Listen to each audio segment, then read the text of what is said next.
Today, inmates at the St. Louis City Justice Center will see new medical services at the jail. All of this coming after First Alert 4 brought you the news of a string of inmate deaths there. First Alert 4's Cameron Bopp live outside the Justice Center with more on just what's behind that change. Cameron.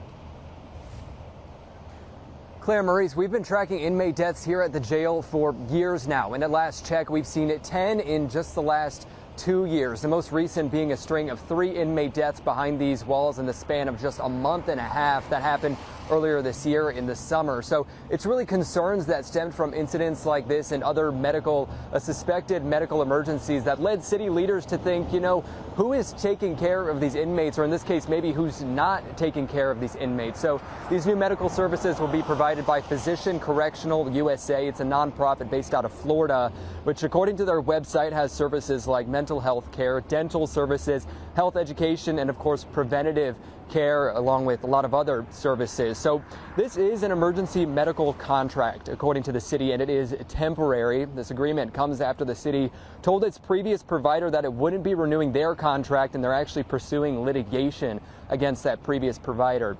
Now, the Department of Health in the city, which historically doesn't get involved at all with what's happening here with medical care, they really led these efforts to secure the new contractor in the last 2 months following that string of the 3 inmate deaths. And moving forward, the department will actually be auditing and overseeing medical operations here. Again, this is a temporary contract with this new provider. The city says it allows them to give inmates the care they need while they search for a longer-term contract with maybe a more permanent provider. Now, we also understand this comes at the same time that the Missouri auditor is conducting a full-blown investigation into what exactly led up to these inmate deaths and a few other concerns. So this update is likely something they'll be taking into consideration as that investigation continues. We're live downtown this morning. Cameron Bopp, First Alert 4. All right, Cameron.